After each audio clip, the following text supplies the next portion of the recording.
And so finally then led me to Machinima. Machinima is machine-made cinema. Essentially it's using any real-time 3D virtual, or not virtual environment, but 3D engine. You guys probably know Red versus Blue, or which uses Halo, right, to make a narrative. And so Second Life Machinima is a bit different because you're not using somebody else's pre-made graphics to then post a video for. You have the ability, I mean, to work in groups and collaboratively build skin structures, etc., that you can show, or you can work on your own. And so in my Machinima video, this was exhibited in Ann Arbor last month, Ann Arbor, Michigan. It's actually still up right now. And this piece I created pretty much everything you see, but the avatar of the ground, some of the plants. And I'll end with this today.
And so you can see my avatar changes from being something of mimicry of the real into an artwork itself. It sort of takes into account all this. We have to get out of here, I think.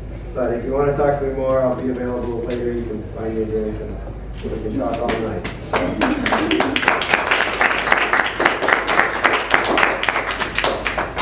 We do have time for like 2 questions, I think, Patrick. Or Yeah. 1 minute. Are there any questions from the audience for any of us? Yeah.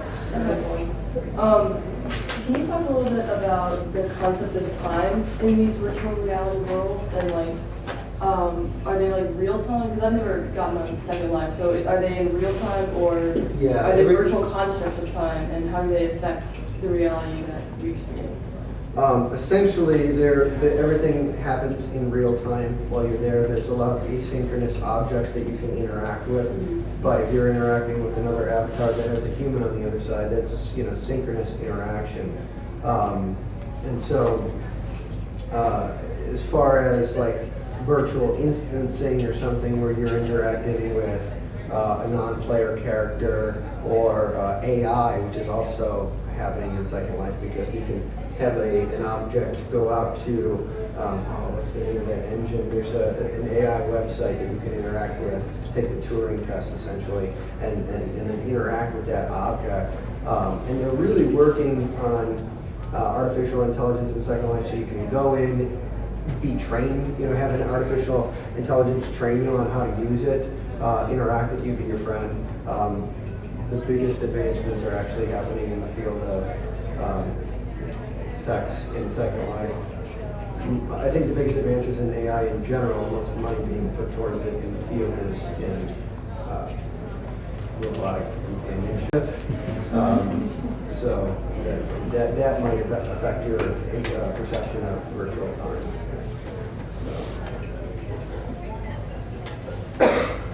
Great, thank you. Thanks, everybody.